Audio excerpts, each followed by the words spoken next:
Hello everyone. तो कैसे हैं आप सब? होप कि आप बहुत अच्छे होंगे। तो आज हम जा रहे हैं कनॉट प्लेस जो कि दिल्ली में है। वहाँ पे हमारे क्लिनिक की तरफ से हेल्थ अवेयरनेस कैंप ऑर्गेनाइज किया जा रहा है। तो वहाँ पे हम बात करेंगे कि कैसे हम अपने आप को बीमारियों से दूर रख सकते हैं आयुर्वेदिक तरीके से। तो आप सब बने रहिएगा ऐसे ही ब्लॉग में। और आगे हम बात करेंगे कि कैसे हम अपने आप को बीमारियों से दूर रख सकते हैं, और जब हमें कुछ ऐसी बीमारी हो जाए तो उसे कैसे हम आयुर्वेदिक तरीके से ठीक कर सकते हैं। तो ऐसे ही हमारे साथ बने रहिएगा ब्लॉग में।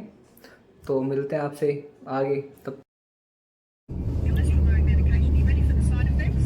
Dementia, muscle wasting, Alzheimer's, memory loss, and we just added another one, breast cancer, because our next one. पानी पीते हुए लेना था।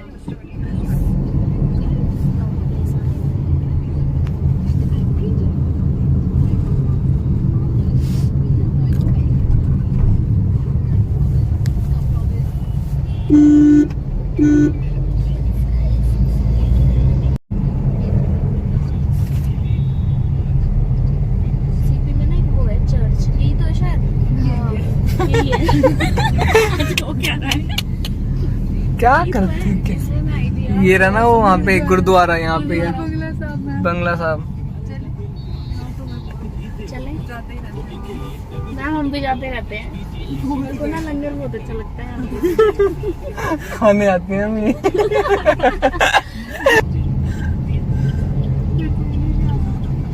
फेस क्या यहाँ पे भी हम ये रहा ना, ये देखो यहाँ से दिख तो रहा है व्यू। लास्ट टाइम ना कैंप लगे हुए थे यहाँ पे। हाँ, ये यहाँ से भी तो है। यही तो है वो स्टार्टिंग में है लंगर का। यहाँ पर भी ये हम यहीं से एंट्री करते हैं, यहीं से जाते हैं हम। Hello guys, welcome back to my new blog. So आज हम जैसे आए हैं नेक्स्ट लाइफ इंश्योरेंस में। सो आज हमारा यहाँ पे हेल्थ चेकअप कैंप ऑर्गेनाइज हुआ है। सो हम यहाँ पे बताएंगे कि कैसे आयुर्वेदिक तरीके से अपने आप को हेल्थी रख सकते हैं। जैसे किसी को हार्ट डिजीज है, किसी को बीपी है, शुगर है, इससे रिलेटेड। सो अभी जब मैम बताएंगी तो मैं आपको दिखाता हूँ कि कैसे क्या क्या चीज़ें होंगी। और ये रहा हमारे सामान, और ये रहा हमारा नेक्स्ट लाइफ इंश्योरेंस। 19 साल के बच्चों को ट्रीटमेंट पे चलते वक्त हार्ट अटैक्स हो जाते हैं, तो उसका कारण सब क्या है? What do you think? आप लोगों ने जैसे किसी ने बताया हो कि स्ट्रेस है, एंजाइटी है, स्मोकिंग है। ये किसको, ऐसा आपको क्या लगता है कि कौन है जिसको हार्ट अटैक हमेशा प्रिवेंट किया जा सकता है? हम में से ऐसा कौन है जिसको हम बोल सकते हैं 100% हार्ट अटैक नहीं होगा? कुछ कह नहीं सकते। जिसके पास, इट्स अ वेरी सिंपल, जिसके पास हार्ट है उसको हार्ट अटैक होने के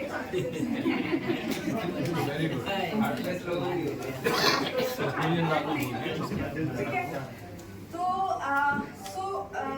आप लोगों ने बहुत सारा इसमें तो देखा ही होगा यूट्यूब पे और सोशल मीडिया पे। आजकल ये बहुत ज़्यादा अग्रेसिवली डॉक्टर्स भी फॉरवर्ड आके आप लोगों से बात कर रहे हैं कि इतना ज़्यादा प्रेवलेंट हो चुका है heart problems, diabetes, joint related problems, hypothyroid. ये इतनी प्रॉब्लम्स प्रेवलेंट हो गई, तो इसको रिवर्स कैसे किया जाए? रिवर्स आप तब कर सकते हैं जब आपको समझ होगा कि ये प्रॉब्लम होती है। What are the causes?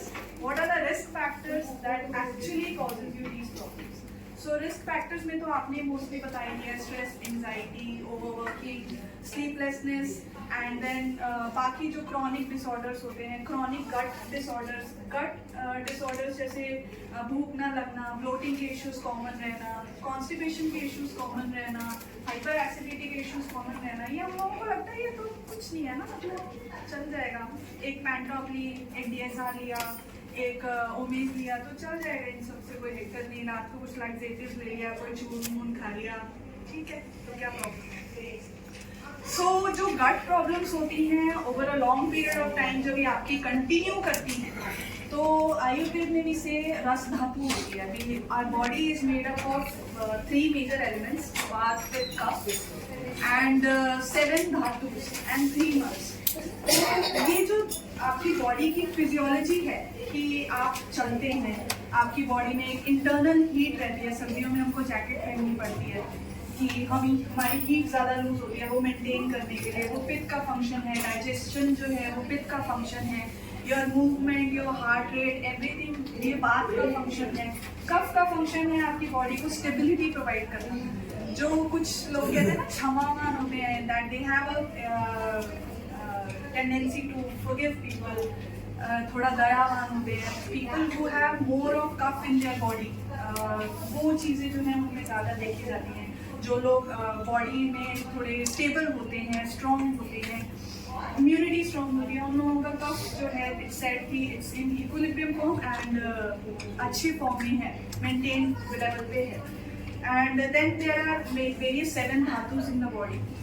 जो आप खाना खाते हैं उसके बाद जो पहला आपका एक फैक्टर बनता है, एक जो कन्वर्जन होता है, जो डाइजेशन के बाद, जो आप खाना खाने के बाद जो फ्लूइड बनता है, डाइजेस्टिव फ्लूइड जिसको बोलते हैं, दैट इज कॉल्ड रस धातु आयुर्वेद। सो वो रस धातु जब इम्बैलेंस होती है या विशिएट होती है, वो जब खराब होने लगती है, that is when your heart problems start occurring. हृदय शूल, heart pain in heart region, हृदय क्लेश, मतलब आपको ऐसा लगता है जैसे यहाँ पर बहुत हैवीनेस हो रही है, हमें हार्ट में बहुत ज़्यादा हैवीनेस हो रही है, या चलते चलते एकदम हार्ट बीट बढ़ जाती है। कई लोगों को बैठे बैठे भी पेन होने लगता है चेस्ट में ना, उस वजह से। और एकदम से कई लोग को जैसे साइलेंट अटैक बोला, तो that comes under the various categories that has been mentioned in Ayurveda. Various जो हार्ट अटैक्स बताए गए हैं, MI, STMI, आयुर्वेद में इसको वातज, पित्तज, कफज एंड अलग टाइप के बताए गए। तो ये सब जो फैक्टर्स हैं, इन सब का जो रूट कॉज बताया है, दैट इज रस धातु जो है आपकी, उसका प्रॉब्लम होना। एंड वो रस धातु है क्या, जैसे मैंने आपको बताया कि व्हाट इज रस धातु।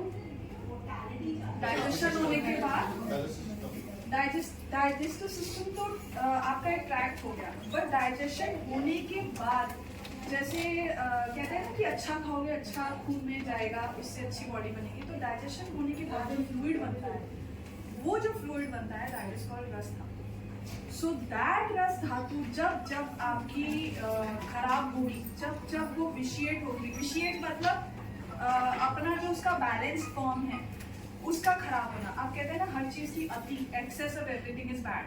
तो रस धातु अगर अच्छी है बट वो अगर एक्सेस में हो गई तो वो हाइपरटेंशन करेगी, बीपी बढ़ाएगी आपका, वाटर कंटेंट बॉडी में ज़्यादा हो जाएगा। तो प्लाज्मा, हमारे खून के अंदर 90% वाटर होता है, तो उसके बाद जो 10% होते हैं वो होती है न्यूट्रिशनल वैल्यू जो होती है ब्लड के अंदर, जो कि पूरे ऑर्गन्स को सप्लाई की जाती है। सो अगर आपकी रस धातु खराब है तो आपको हार्ट इश्यूज होने के चांसेस हैं। एंड रस धातु खराब क्यों होती है? डाइजेशन होने के बाद डाइजेस्टिव फ्लूइड बना, वो क्यों खराब बनेगा? Toxins accumulation. वो टॉक्सिन्स क्यों एक्यूमुलेट होते हैं? बाहर का खाना, बाहर का खाना। बाहर का कौन सा खाना है?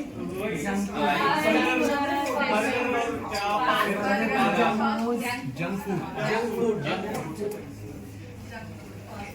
ठीक है, हाँ, ये सब फैक्टर्स हैं, diet and lifestyle and your routine daily. ये बहुत मेजर फैक्टर्स हैं जिससे कि जो रस धातु है आपकी वो खराब बन होती है।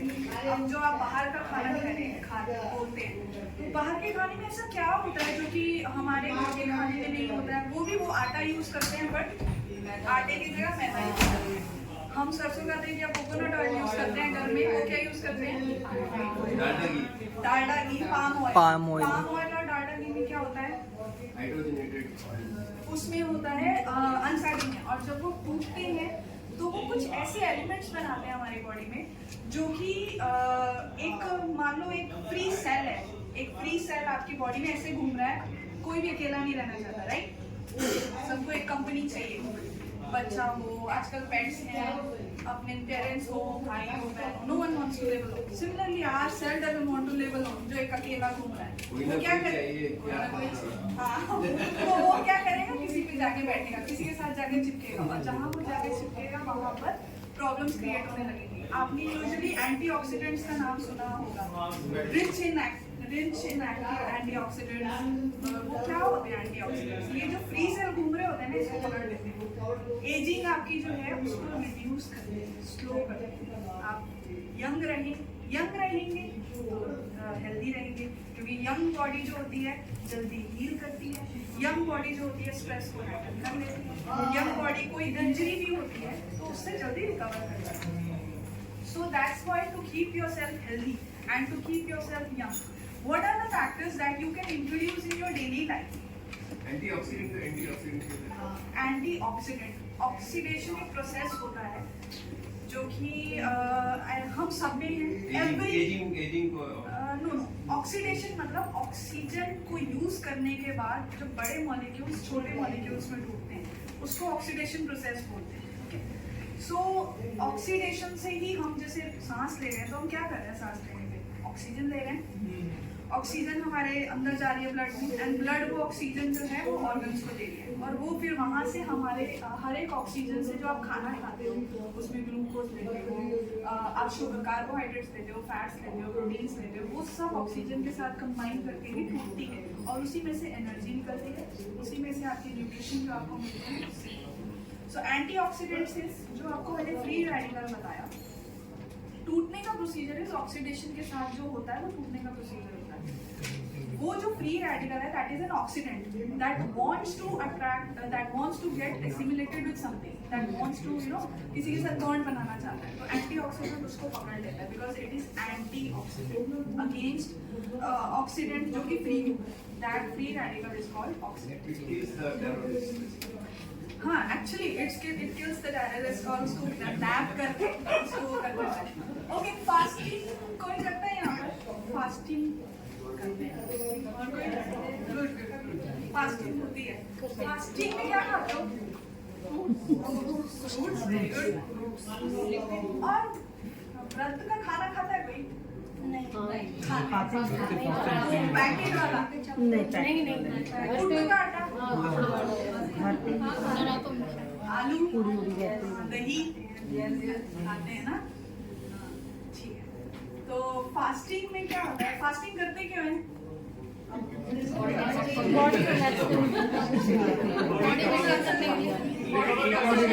भगवान का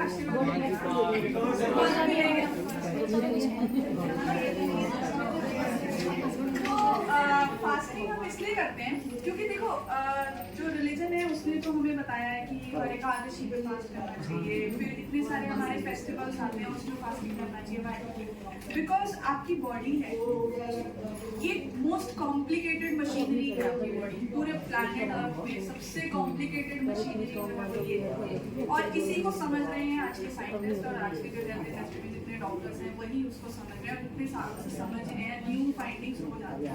इतनी कॉम्प्लिकेटेड है कि 11,000 10,000 साल से हम लोग स्टडी कर रहे हैं इसको, अभी भी पूरी तरीके से स्टडी नहीं हुआ है, इतनी कॉम्प्लिकेटेड है। ओके, सो हाँ, फास्टिंग का बात कर रहे थे। तो फास्टिंग से क्या होता है, अभी कुछ ही साल पहले जापानीज साइंटिस्ट है, उन्होंने नोबेल प्राइज मिला उनको इसी फाइंडिंग के ऊपर कि अगर आप हर 10 या 15 दिन पे फास्टिंग करते हैं और उस फास्टिंग में सिर्फ फ्रूट फास्टिंग करते हैं और पानी भी उतना पीते हैं जितना आपको बेयर मिनिमम लगता है, इससे क्या होता है आपकी बॉडी के अंदर ऑटोफेजेस जो है वो एक्टिवेट होते हैं। ऑटोफेजेस क्या होते हैं हमारी बॉडी में?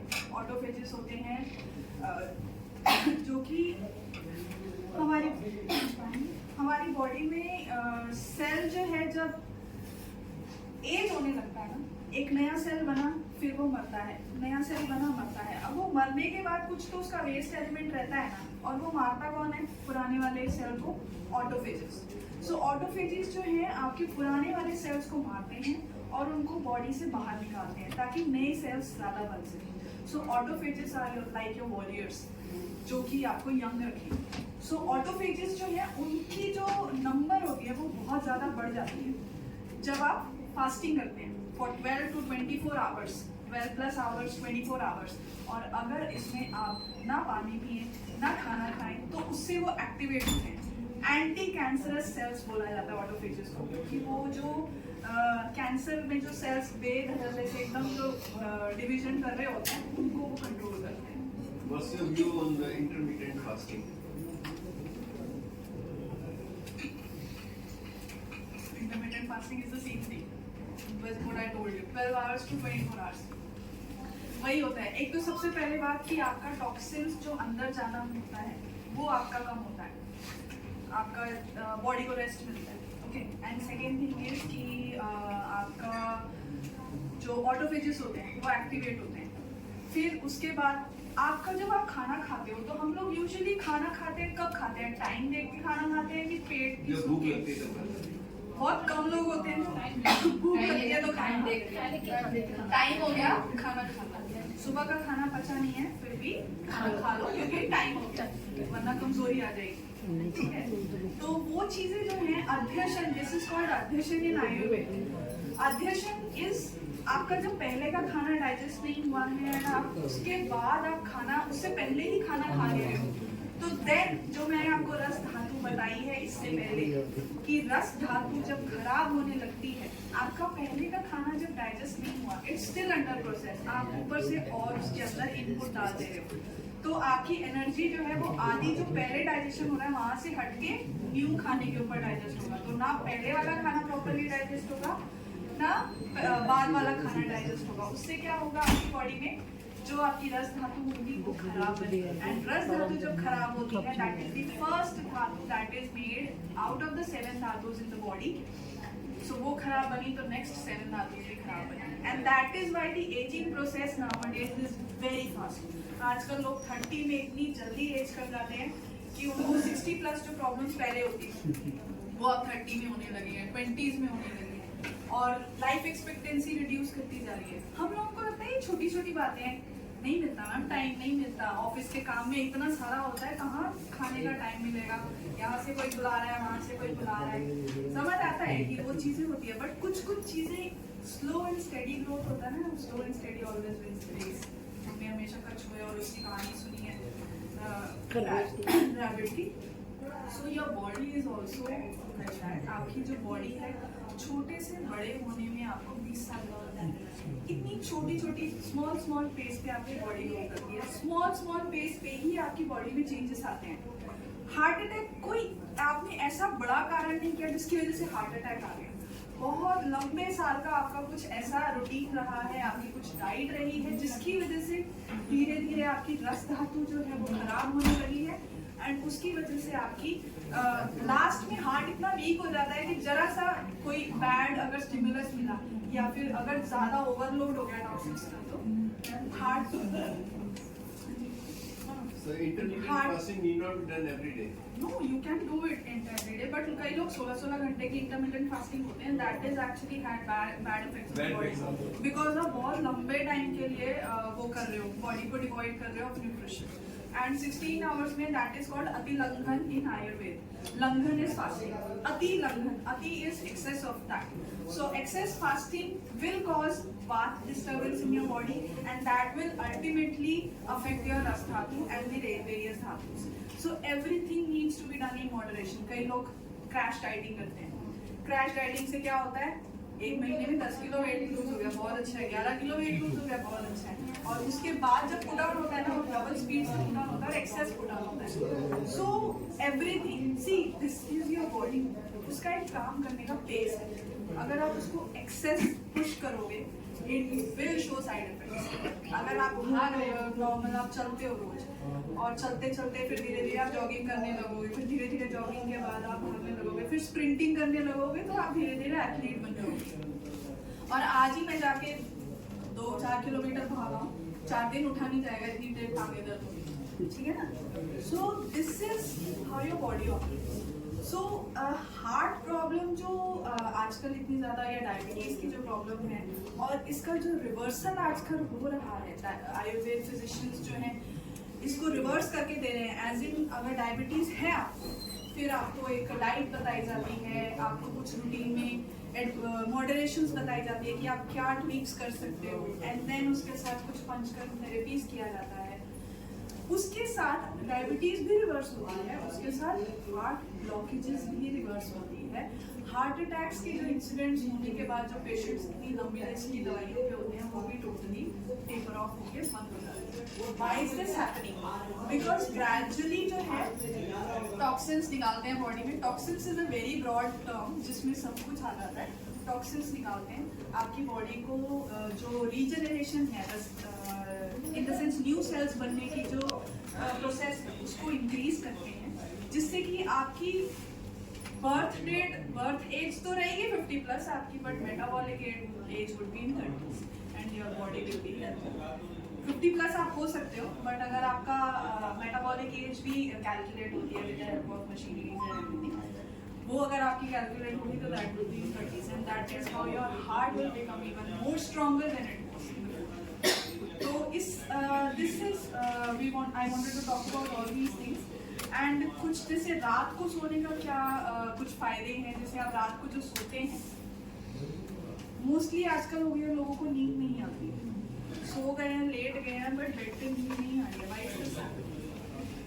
What is the reason? ऐसे सोचते हैं मोबाइल, बहुत सारी चीजें, मोबाइल फोन सोचते रहते हैं और सोचते रहते हैं तो हम लोग वो सोच से भागना जाते हैं तो मोबाइल फोन उठा लेते हैं, ठीक है ना। मोबाइल फोन देखते देखते फिर कभी एक बार नींद आती है तो नींद चली जाती है। अब मोबाइल फोन से क्या होता है, एकदम लाइट एक्सपोजर होता है एंड लाइट एक्सपोजर होता है तो उससे आपका जो हार्मोन्स रिलीज होते हैं ब्रेन में से, मेलाटोनिन हार्मोन जो कि आपकी स्लीप डे स्लीप साइकिल जो है, डे नाइट साइकिल जो मेंटेन करके रखता है, वो डिस्टर्ब हो जाता है। आपके ब्रेन में एक पीनियल ग्लैंड होता है, वो छोटा सा ग्लैंड होता है, बहुत छोटा सा। तो वो पीनियल ग्लैंड क्या करता है आपके ब्रेन में कि रात को 9 बजे से लेकर सुबह के 4 बजे तक 4 हार्मोन्स रिलीज करता है। वो हार्मोन्स अगर आप कौन कौन से वो हार्मोन्स हैं, एक होता है serotonin which is your good mood hormone. अगर अच्छा लगना है मतलब एक कई लोग होते हैं ना अपनी धुन में एकदम मस्त रहते हैं, टेंशन हो बाहर बट अपना एकदम ठीक लग रहा है, उनको अच्छा लग रहा है, एकदम हंसी स्माइलिंग फेस। कमी है, समझ आ गई, यही कमी हुई है। सेरोटोनिन की कमी है। रात को अच्छे से सोने लग जाओ, सेरोटोनिन अच्छी अमाउंट में रिलीज होगा आपकी बॉडी में। For that, do we need to be a bachelor or married is also both actually, क्योंकि सोना तो सभी को है।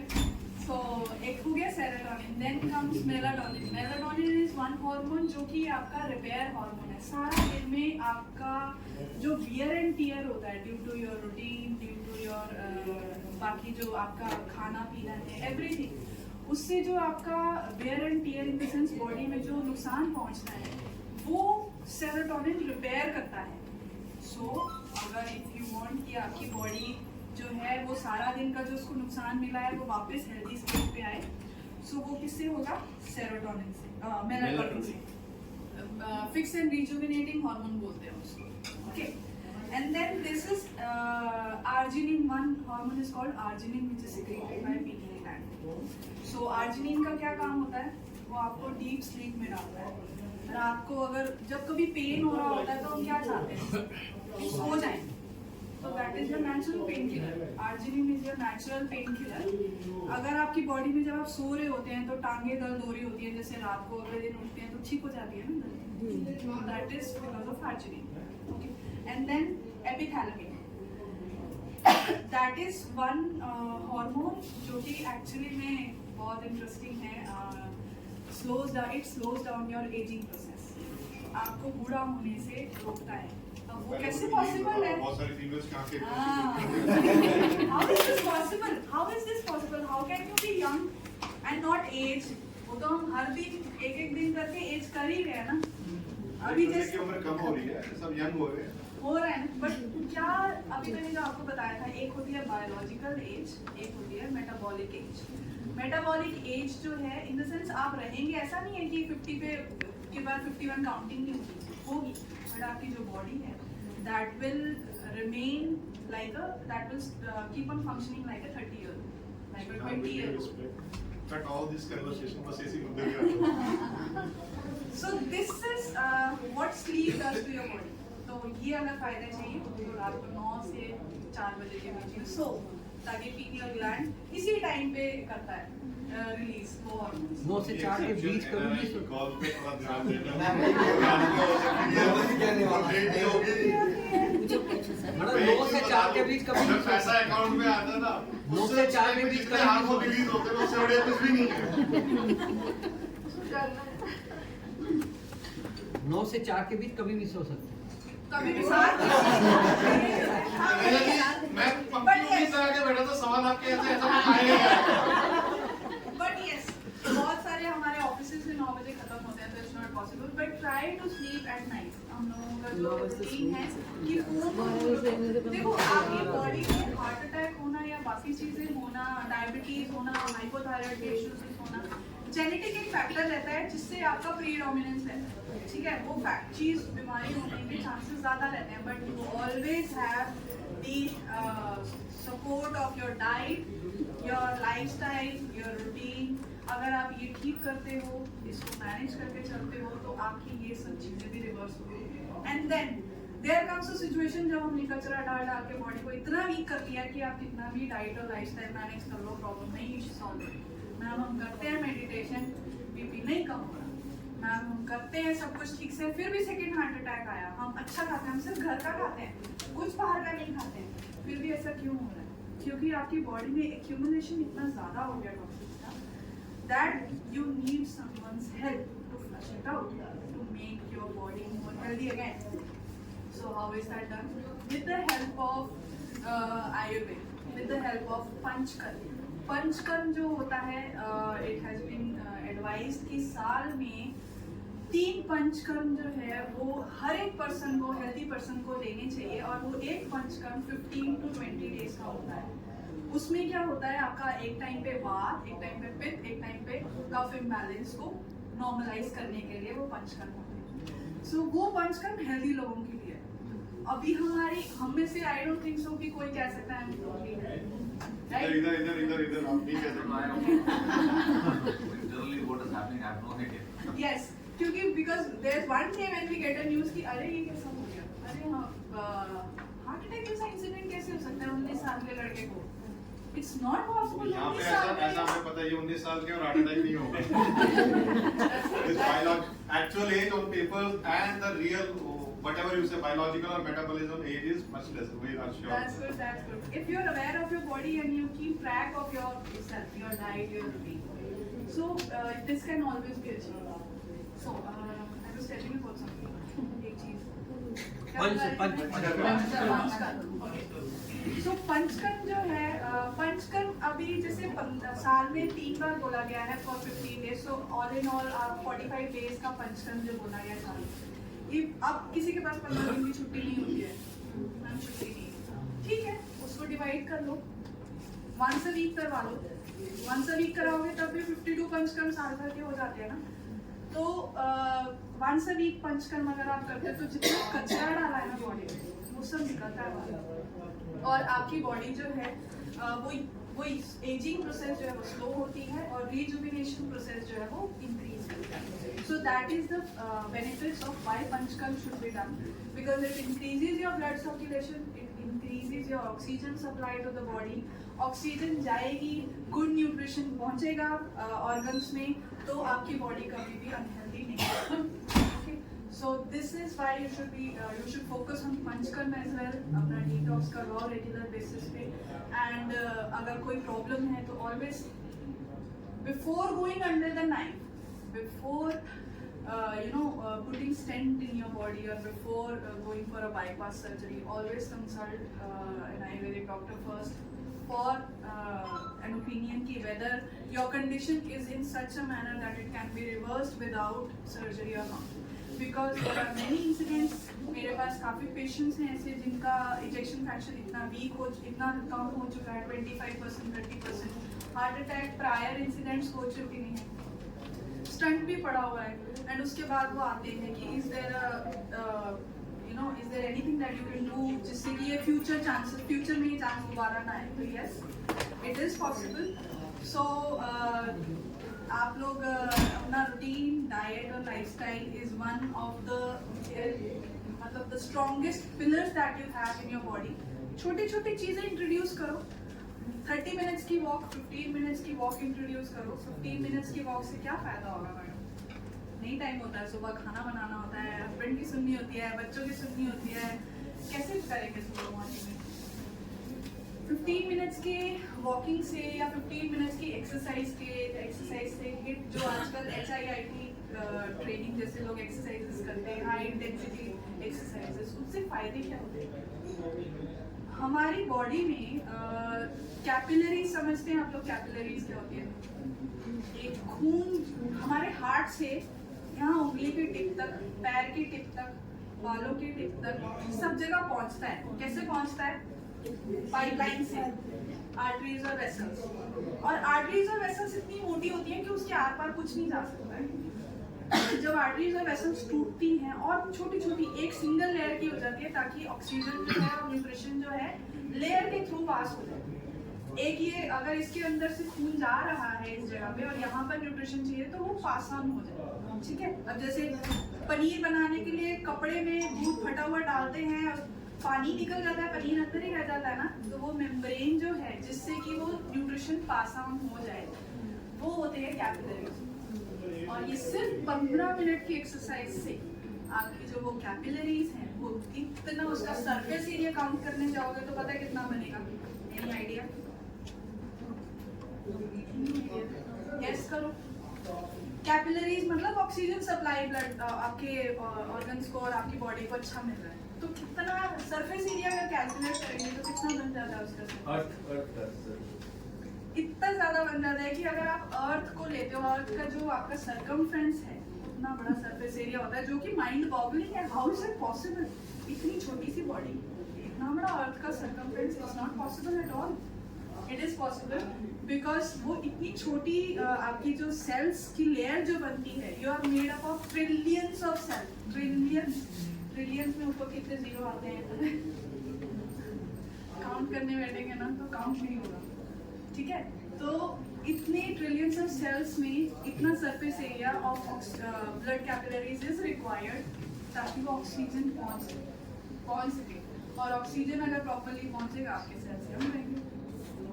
So we together can prevent from our country to become the next heart disease capital of the world, right? Right? नहीं? आधा kilo pollution खा के सुबह आना है, आधा किलो जाते वापस जाते खाना है। You can't avoid that. Right. Over eating अगर कोई करता है तो इससे कैसे बचना? अभी बहुत बचा कह नहीं रहा है। सकता है।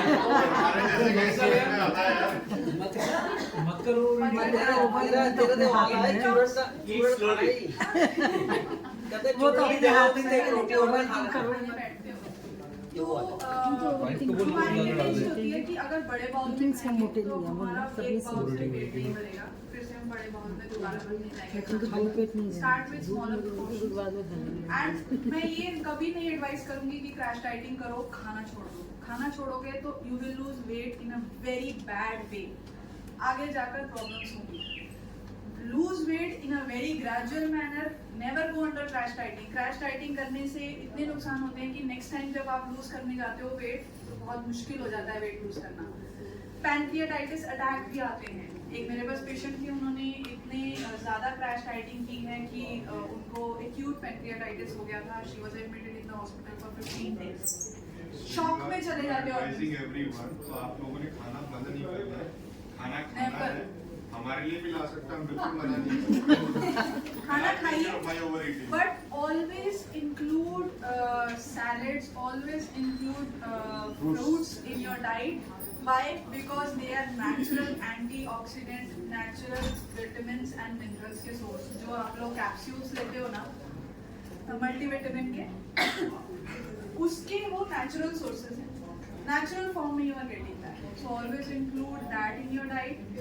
Start with 15 to 30 minutes of walk every day और exercise every day। नहीं घर से बाहर जा सकते तो 15 मिनट एक्सरसाइज करो। Increase the oxygen supply to your blood and prevent your heart from becoming weak. Prevent your body to succumb to various diseases like diabetes, mellitus, like hypothyroid, joint की problems. Joint की problems start होती हैं पेट के issues से। पेट के issues resolve नहीं होते हैं तो स्टार्ट होती है नी पेन। नी पेन का प्रॉब्लम रिजॉल्व जब नहीं करते हैं वो फिर स्टार्ट होते हैं बाकी जॉइंट पेन्स। फिर ऐसी सिचुएशन आती है कि आर्थराइटिस हो जाता है, फिर ऐसी सिचुएशन आती है कि ऑस्टियोआर्थराइटिस हो जाते हैं, हाथ टेढ़े हो जाते हैं, ठीक है, उठ नहीं पाते हैं चेयर से, और इसका रूट कॉज है योर गट। आर्थराइटिस के जो पेशेंट्स होंगे उनमें मैक्सिमम लेवल पे गट की प्रॉब्लम्स रहती हैं, और ये लेडीज को ज़्यादा होती है आर्थराइटिस की प्रॉब्लम, क्योंकि घर का तो पूरा ख्याल रख लेते हैं बट अपना ख्याल नहीं रख पाते, ठीक है ना। खाना तब खाएंगे जब सबका हो जाएगा, और एक ही बार खा के फिर जो हाउसवाइफ होती है या होम मेकर्स होती हैं वो फिर उसके बाद सो जाते हैं। तो आपका जब आप सो जाते हैं खाना खाने के बाद तो वो खाना डाइजेस्ट नहीं होता है, वो खाना ऐसे ही अंदर पड़ा रहता है, because as I told you sleep time पे आपकी बॉडी शट डाउन करती है ताकि वो रिपेयर कर सके। दिन में सोना इसीलिए is not advised by because your body shuts down, जो आपका डाइजेशन होना चाहिए वो डाइजेशन ना होके वो फिर इल डाइजेस्टेड रस धातु बनेगी एंड फिर वो प्रॉब्लम करेगी। It's all a vicious cycle. So be aware of your diet, be aware of the lifestyle, be aware of your routine कि आप क्या कर रहे हैं। छोटे छोटे ट्वीक्स करो। मैं ये नहीं बोलती कि कल से एकदम 100% रूटीन के हिसाब से चलो, पॉसिबल नहीं है आज के उसके हमारे सिनेरियो के हिसाब से, जॉब के साथ, रिस्पॉन्सिबिलिटीज के साथ, it's not possible. Start with small things. Salad नहीं खाते हो, फ्रूट नहीं खाते हो तो खाना शुरू करो।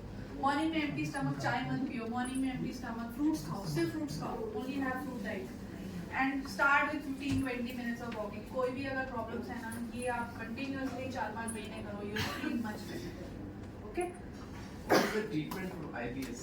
IBS is one irritable bowel syndrome. It is one problem which is directly related to your mental health. अगर मेंटल हेल्थ खराब रहेगी IBS की प्रॉब्लम्स होगी। एंड देन IBS उनमें भी होता है जिनका ओवर एक्सपोजर होता है टू जंक फूड। अगर जंक फूड एक्सेसिव अमाउंट में खाते हैं तो वो अंदर इंटेस्टाइन में जाके इन्फ्लेमेशन करता है। एक बार इन्फ्लेमेशन हुआ बॉडी हील कर जाती है, but again and again inflammation होगा तो बॉडी जो है वो वॉर मोड में आ जाती है। फिर वो अपनी उस ऑटोइम्यून डिजीज का नाम सुना होगा ना, वो ऑटोइम्यून बनने लगती है बॉडी, क्योंकि वॉर मोड में आ गई। उसको अगर अपनी ही बॉडी में कहीं गड़बड़ दिखेगी वो उसी को अटैक करेगी, एंड देन इंटेस्टाइन अटैक करती है ऑटोइम्यून आपको जो factors. So that is how IBS happens. Your mental health needs to be addressed. इसका क्योर क्या है Ayurvedic? IBS is treatable. IBS is reversed. Reverse की जा सकती है। इसमें क्या? With the help of अब जैसे वही मैंने आपको बताया, IBS प्रॉब्लम होगी मतलब ऐसी प्रॉब्लम होगी कि you need someone's help. You need an Ayurvedic physician's help to reverse it. उसमें आपकी panchakarma therapies will help you, because panchakarma therapies में क्या क्या होता है, योर बॉडीज में आपकी बॉडी में स्नेहन, स्वेदन, बस्ती, अगर किसी ने यूजुअली ये नाम बहुत फॉरेन है अभी हमारे सोसाइटी में। स्नेहन इज आपकी मेडिकेटेड ऑयल से मसाज होती है। जब मसाज होती है फिर प्रेशर से मसाज होती है, टेम्परेचर ऑयल का होता है उसके मसाज होती है, उससे आपकी ब्लड सर्कुलेशन इम्प्रूव करती है। इन द सेंस जो आपकी कैपिलरीज में जो मैंने अभी बताया था ना, इतना ज़्यादा सर्कमफ्रेंस हो जाता है कि वो का सर्कमफ्रेंस इतना एरिया, सरफेस एरिया कवर होता है, वही ब्लड सर्कुलेशन इंप्रूव करता है। एंड देन देन स्वेदन होता है। स्वेदन is steaming.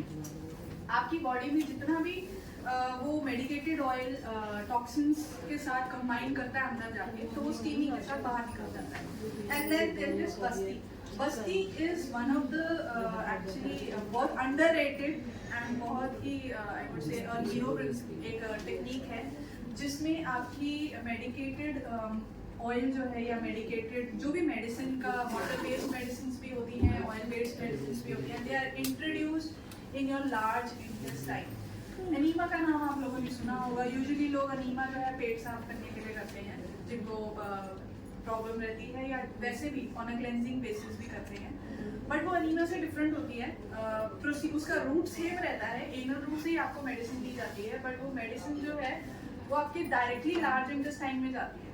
Small intestine, large intestine होती है ना, आपका खाना जब आप यहाँ से डालते हो पहले पेट मुंह से इसोफेगस के थ्रू पेट में जाता है, पेट से फिर आपकी स्मॉल इंटेस्टाइन में जाता है, छोटी आंतें जिसको होते हैं, फिर बड़ी आंतों में जाता है लार्ज इंटेस्टाइन में। देन लार्ज इंटेस्टाइन जो होती है उसमें बहुत रिच ब्लड सप्लाई होती है। वो ब्लड जो है सारा इंटेस्टाइन से खाने का न्यूट्रिशन उठा के आपके पूरे ऑर्गन्स को सप्लाई करता है। आपका हार्ट जो बीट कर रहा है, आपका लिवर जो काम कर रहा है, आपका पैनक्रियाज जो काम कर रहा है, आपका स्प्लीन जो काम कर रहा है, लंग्स जो काम कर रहे हैं, इन सबको जो ऑक्सीजन सप्लाई मिल रही है और जो न्यूट्रिशन मिल रहा है काम करने का, वो आ कहाँ से रहा है? आपके इंटेस्टाइन से जो ब्लड खींच के लेके गए। सो वहाँ पर लार्ज इंटेस्टाइन में ही आपके डायरेक्टली मेडिसिन डाली जाती है, जिसका बहुत फास्ट एक्शन होता है। इससे ही आपकी IBS भी ट्रीट होती है, क्योंकि IBS की मेन प्रॉब्लम जो है that is small and large intestine is involved, mainly small intestine होती है। सो और कई लोगों को ये एडवांस भी कर जाती है, जिससे अंदर अल्सर्स बनने लगते हैं, अल्सरेटिव कोलाइटिस बन सकता है, उससे नहीं लेती। तो इसके लिए मैम क्या एडमिट होना जरूरी होता है क्या? नो, आजकल जैसे जैसे मॉडर्न जमाना होता रह रहा है, आयुर्वेद भी मॉडर्न होता जा रहा है। इस तरीके से थेरेपीज एडवाइस की जाती हैं कि you have to come weekly, maybe twice और मे बी वीकली वंस। उसके साथ धीरे धीरे आप ट्रीटमेंट करोगे तो वो हो जाता है। कितने टाइम में रिवर्स हो जाता है? Depends upon the chronic situation. कितनी क्रॉनिक है, एक्यूट है तो जल्दी हो जाएगा, क्रॉनिक है तो टाइम लगेगा। अगर आप मेडिकेशंस पे हैं क्रॉनिक के साथ साथ और टाइम लगेगा। मतलब मिनिमम और मैक्सिमम कितना? देखो, एक 2-2 महीनों में भी रिवर्स हो जाता है, एक 2-2 साल भी हो जाते हैं, डिपेंड सिचुएशन कितनी क्रॉनिक है।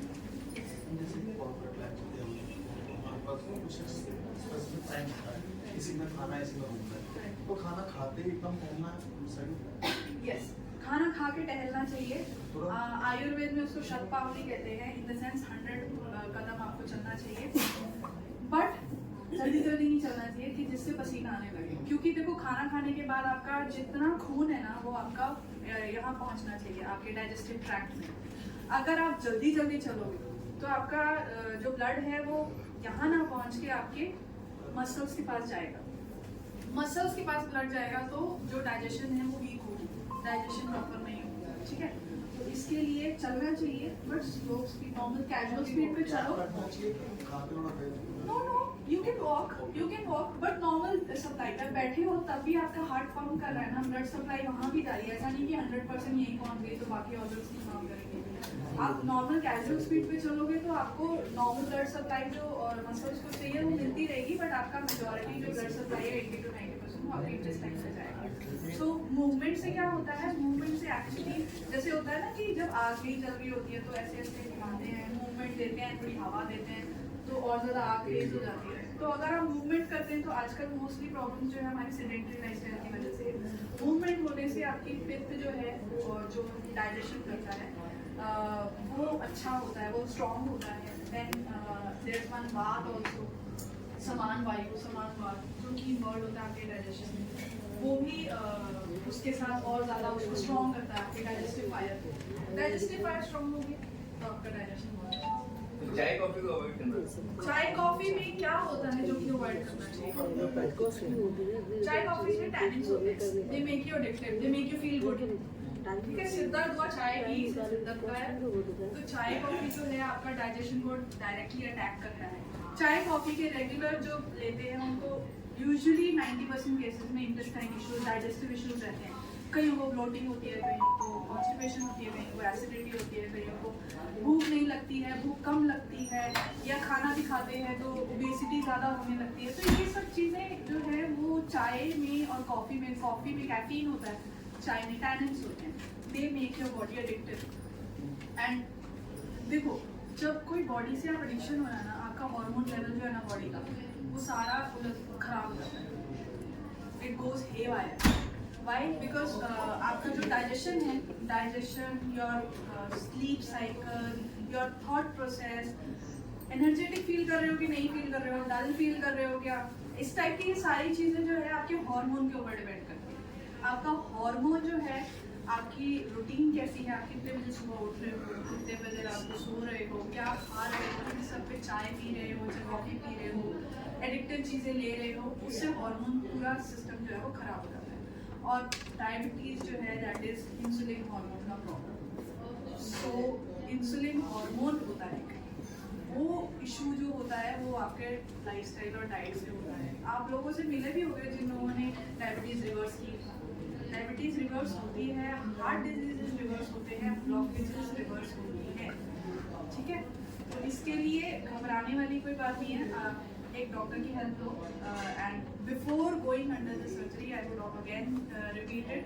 Always take an opinion of an experienced Ayurvedic doctor who can guide you properly. सब सिचुएशंस में कुछ सिचुएशंस ऐसी भी होती हैं कि वो इतनी क्रॉनिक होती है कि हाँ उसमें ज़रूरत भी पड़ती है। आयुर्वेदिक कई बार डॉक्टर्स भी एडवाइस करते हैं कि आप कर लीजिए, आप ये सर्जरी करवा लीजिए, और जब वो रिवर्स की जा सकती है तो उसी अकॉर्डिंगली नॉर्मली हम लोग चाय तो पीते हैं, सर दर्द होता है, सर दर्द का अगर माइक कोई और सर दर्द होता क्यों है? ठंड की वजह से अगर AC बहुत strong है। एसी अगर स्ट्रॉन्ग लगता है, कई लोगों को डायरेक्ट उससे होता है आंसर, और कई लोगों का ओवर एक्सपोजर ऑफ कंप्यूटर की वजह से होता है। कई लोग सेडेंटरी सारा दिन आप 4-4 घंटे बैठे रहे, sitting is the new smoking. Laptop के सामने बैठे रहो, इतना घंटा बैठे रहो, उसका जो रिस्क फैक्टर है ना, सिर्फ बैठे रहने से आपका पूरा बॉडी जो है स्लो हो जाता है, लॉस ऑफ एनर्जी, कुछ करने का मन नहीं करता है, सुबह उठने का मन नहीं करता है, कहीं अगर घूमने भी जाने को कोई बोले कि नहीं आ जा रहा हूँ, थकी बॉडी रहती है, हैवी बॉडी रहती है। ये आपके सेडेंटरी सारा दिन बैठे रहने की वजह से प्रॉब्लम होती है। अब ये तो पॉसिबल नहीं है कि हर 1 घंटे में आप उठ के चले जाओ, पता भी नहीं चलता है टाइम कहाँ निकल गया सारा दिन बैठे। तो जब भी आपको टाइम मिलता है कोशिश करो सीढ़ियाँ चढ़ो, जैसे आप लिफ्ट यूज करते हो उससे बेटर है सीढ़ियाँ यूज करो। वो पानी पीने के लिए बॉटल की जगह ग्लास रखो, अपना उठ के पानी पीने के लिए आप दिन में 5 बार तो उठोगे, 10 बार तो उठोगे। उसके साथ साथ आप बाकी जो चीज़ें मैं मॉर्निंग में आपको मैंने जैसे एक्सरसाइजेस बताई, ये आप इंट्रोड्यूस करो अपनी लाइफ। और कहते हैं पानी पीते हुए बैठ के पीना चाहिए, इसकी क्या वजह है? हाँ, वो इसके लिए क्योंकि माइंड स्टेबल हो, थोड़ा रेस्टफुल मोड में जो भी आप अंदर डाल रहे हो ना, वो रेस्टफुल मोड में हो। अगर भागते भागते खाना खाओगे ना तो वो डाइजेस्ट नहीं होगा, खड़े होते या भागते भागते पानी पियोगे तो डाइजेस्ट नहीं होगा, पानी भी डाइजेस्ट होगा। उसमें कहा गया कि ज्योमेट्री को अगर आप थोड़ा सा वो करोगे ना तो पानी का भी असर शरीर पे ज़्यादा ही पड़ेगा। हाइपोथायराइड के पेशेंट्स को अक्सर बोला जाता है कि आप लोग जो है बॉटल से पानी मत पियो, ऐसे करके जैसे पानी पीते हो तो यहाँ पर जो है थोड़ा प्रेशर पड़ता है, थायराइड ऑर्गन नॉर्मलाइज होता है। तो इस सब चीज़ों से छोटी छोटी चीज़ें हैं। अभी देखो बहुत सारी चीज़ें जो पहले बता दी गई थी, अब जो है उनका प्रूफ जो चाहिए साइंस में, वो धीरे धीरे प्रूफ भी आ रहा है on the basis of modern investigation. ठीक है, पहले बोला जाता था कि घी जो है वो किलर है, फ्रूट्स नहीं खाने चाहिए, और अब ये रिसर्च आई है कि घी जो है, यू डोंट माइंड आवाज़ आ रही है, तो घी जो है that is a super food. घी जो है अब सुपर फूड की कैटेगरी में आ गया है, और जो फ्रूट्स हैं वो डायबिटीज के पेशेंट को बोला जाता है कि खाओ, ठीक है, नॉर्मलाइज होगी शुगर। लेकिन वो इंसेक्टिसाइड्स होते हैं ना, वो तो फिर उस हिसाब से तो कुछ भी नहीं कर सकते, सब खत्म। फिर ये हो सकता है कि आप अपनी ऑर्गेनिक फार्मिंग कर सकते हैं, you can always do that, और या फिर हम मोर एंड मोर अवेयरनेस लेके आए फार्मर्स के बीच में कि वो इंसेक्टिसाइड्स जो है वो कम यूज़ करें, एंड जो नेचुरल फर्टिलाइजर्स चीज़ें हैं उनसे आप यूज़ करें, वो अवेयरनेस। सब्जियों को कलर करके बेचा जाता है, इंजेक्शंस लगा के भी बेचा जाता है, दिस इज हैपनिंग। बट आप अपनी साइड से क्या प्रिकॉशंस कर सकते हो? अपनी साइड से आप ये प्रिकॉशन कर सकते हो कि इतना बड़ा कीड़ा मत खरीदो, जो इतना बड़ा तरबूज होता है वो मत खरीदो, ओवर साइज के, क्योंकि वो इंजेक्शन लगा के बड़े किए जाते हैं। स्मॉल साइज की चीज़ें लो, जब डिमांड स्मॉल साइज की होगी तो लोग इंजेक्शन लगाना भी बंद कर देंगे। शाइनी एप्पल मत खरीदो, शाइनी एप्पल पे वैक्स होती है, ये छोटी छोटी चीज़ें हैं। जो डल एप्पल हैं बट जो मीठे हैं और इस तरीके के हैं वो खरीदो, ठीक है ना। तो ये सब छोटी छोटी चीज़ें हैं। मतलब जैसे आजकल कीटो डाइट का बड़ा फैशन चला हुआ है, इज इट इफेक्टिव? देखो वेट लॉस में तो लोगों के बहुत जल्दी वेट लॉस हो जाए, बट इसके साइड इफेक्ट्स बहुत ज़्यादा होते हैं। But what is the reports on that? इसका इफेक्ट क्या है? इसके positive effect, no, what are the side effects ना। साइड इफेक्ट्स कीटो डाइट के ये हैं कि देखो कीटो डाइट में कीटो नाम जो है कीटोन बॉडी से आया है, जो कि फैट जब मोबिलाइज होता है, फैट जब टूटता है तो उसमें से कीटोन बॉडी बनती है, और वो कीटोन बॉडी जो है जो आपकी बॉडी में उसके हार्म बहुत ज़्यादा है। इन द सेंस एक अगर नेचुरल बेस पे अगर आपकी कीटोन बॉडी बनती है तो वो फ्लश आउट हो जाती है, किडनी फ्लश आउट कर देती है और यूटिलाइज भी हो जाती है। बट अगर वो एक्सेसिव अमाउंट में बनने लगे, कीटो एसिडोसिस हो जाता है, मतलब आपका ब्लड एसिडिक होने लगता है, तो उसमें जो है किडनी पे असर पड़ने लगता है, किडनी जो है आपकी खराब होने लगती है, क्योंकि ह्यूमन बॉडी जो है that is double bond O, अगर आप उसके केमिकल स्ट्रक्चर पे जाएं तो उसमें फ्री रेडिकल्स ज़्यादा बनते हैं, जिससे एजिंग प्रोसेस बढ़ती है, कॉन्स्टिपेशन के इश्यूज एंड बैड डाइजेशन के इश्यूज बहुत ज़्यादा होने लगते हैं, एंड इंसोम्निया बहुत कॉमन हो जाता है कीटो डाइट के बाद। एंड देन कीटो डाइट के बाद जब आप वापस नॉर्मल डाइट पे आते हैं तो आपको टाइम लगता है, क्योंकि कीटो डाइट में फैट ज़्यादा खिलाते हैं। उनका ये मानना है कि कीटो डाइट में आप फैट ज़्यादा खिलाओ तो फैट जो है जब बर्न आउट होगा तो बाकी जो डिपॉजिटेड फैट है वो भी बर्न आउट होगा, बट वो एक ये आप ट्रिक कर रहे हो बॉडी के साथ। तो जब आप ट्रिक करोगे जो उसके नेचुरल प्रोसेस से हटा के उसके साथ घूमोगे तो वो साइड इफेक्ट्स दिखाएगा, क्योंकि बॉडी का एक काम करने का तरीका है, ठीक है। तो इसलिए मैंने आपको बोला क्रैश डाइटिंग, कीटो डाइटिंग, ये सब क्रैश डाइटिंग में ही आती है। They should always be avoided because weight जल्दी पुट ऑन होता है। वेट जब पुट ऑन होता है तो डबल स्पीड से होता है और एक्स्ट्रा वेट पुट ऑन होता है, जितना पहले था उससे 1-2 किलो 4 किलो बढ़ ही जाता है। और ये मोस्टली होता ही है क्योंकि आप कितने टाइम तक डाइटिंग करोगे, एक लिमिट होती है ना डाइटिंग करने की, रोज तो आप उबला खाना नहीं खा सकते ना। मैडम जैसे गैस्ट्रिक होती है प्रॉब्लम, तो समटाइम गैस जो होती है आपके हार्ट के बाद अफेक्ट करती है कि जैसे आपको हार्ट पेन होने लगता है, तो हाउ टू डिफरेंशिएट कि गैस्ट्रिक है या एक्चुअली हार्ट पेन है?